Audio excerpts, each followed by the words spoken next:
تم جانتے ہو اس ملک کے سب سے بڑے صوفی حضرت خواجہ معین الدین چشتی رحمۃ اللہ علیہ کی جرأت کو، ان کی بہادری اور بے نیازی کو تم نے تاریخ نہیں پڑھی؟ آؤ ہم تم کو تاریخ پڑھائے۔ تم بھول گئے وہ واقعہ، تم کو شاید پڑھنے کو نہیں ملا۔ تم نے مس شدہ تاریخ پڑھی ہے اگر پڑھی ہے تو، ورنہ ہو سکتا ہے کہ چائے بیچنے کے زمانے میں پڑھنے کی فرصت ہی نہ ملی ہو۔ ہمیں ہمدردی ہے، اور اگر علم کی کمی ہے تو علم کو دور کرنے کے لیے ہم بیٹھے ہوئے ہیں خانقاہ۔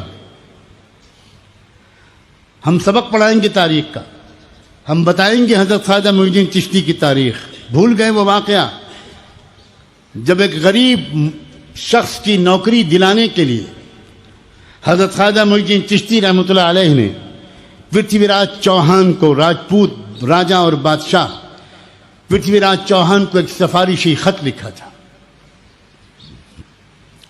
یہ اللہ والے، یہ صوفی کبھی اپنے بیٹے، بھتیجے، بھانجے، داماد کے لیے کوئی حکومت سے مدد نہیں مانگتے تھے، لیکن جب ان کے پاس کوئی غریب، بے روزگار، لاچار شخص آتا تھا اور وہ کہتا تھا کہ آپ بہت بڑے آدمی ہیں، آپ کی بات تو سرکار نہیں ٹالے گی، ایک چٹھی لکھ دیجئے کہ مجھے نوکری مل جائے۔ انہوں نے اللہ کی رضا کی خاطر ایک کاغذ پر چند سطریں لکھ کر پرتھوی راج چوہان کو بھیج دیں۔ پرتھوی راج چوہان اجمیر کا راجہ تھا، اور اجمیر پورے اس ملک کا پائے سلطنت تھا، مضبوط ترین راجہ تھا۔ پرتھوی راج چوہان کے ہاتھ میں وہ پرچہ جب پہنچا تو اس نے اس پرچے کو پڑھا، اور پڑھ کر غصے میں آنکھ بگولا ہو گیا اور کہنے لگا کہ یہ کون ہے فقیر، یہ ہے کون جس کی ہمت ہوئی کہ وہ مجھے خط لکھ رہا ہے؟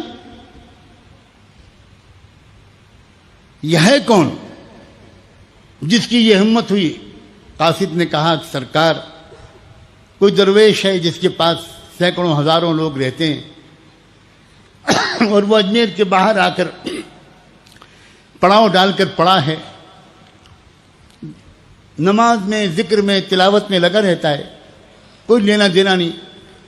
تو پرتھوی راج چوہان نے حضرت خواجہ معین الدین چشتی کے خط کو پاڑ کر پھینک دیا، ٹکڑے کر دیے، اور اس شخص سے کہا کہ میں تمہارے ٹکڑے نہیں کرتا، اس لیے کہ تم یہاں کے ایک باشندے ہو، خبردار آئندہ میرے پاس کسی کی چٹھی لے کر آنے کی غلطی مت کرنا۔ وہ کانپتا رہا اور واپس چلا گیا۔ کسی طرح واپس پہنچا حضرت خواجہ کے پاس، اور کہاں جا کر کہ حضرت نے پوچھا کہ کیا ہوا؟ حضرت خواجہ معین الدین چشتی نے بتایا کہ نوکری تو کیا ملتی، میری جان ہی بچ گئی، آپ کے خط کے ٹکڑے کر دیے۔ حضرت خواجہ معین الدین چشتی نے آسمان کی طرف دیکھا اور کہا، اللہ اب اس کی سلطنت کے بھی ٹکڑے کر دیجئے۔ تاریخ گواہ ہے، اے صوفیت کا نام لینے والے، پڑھو، تاریخ گواہ ہے کہ اس کے بعد کیا ہوا۔ پھر وہ پرتھوی راج چوہان کی سلطنت، جو بار بار مختلف قسم کے راجوں مہاراجاؤں کے حملوں کے باوجود کسی طرح تسخیر نہیں ہوتی تھی، آئندہ خواجہ ابو محمد چشتی کے اشارے پر شہاب الدین غوری کے ایک حملے کے بعد چکنا چور ہو گئی، اور ملک کی تاریخ بھی بدل گئی، ملک کا جغرافیہ بھی بدل گیا۔ ان اللہ والوں کو، اصلی صوفیوں کو چھیڑنے کی غلطی مت کرنا۔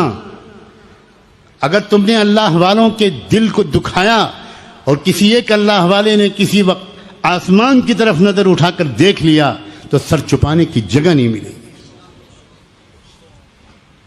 نہ پوچھ ان خرقہ پوشوں کی، ارادت ہو تو دیکھ ان کو، نہ پوچھ ان خرقہ پوشوں کی، ارادت ہو تو دیکھ ان کو، ید بیضا چھپائے بیٹھے ہیں اپنی آستینوں میں۔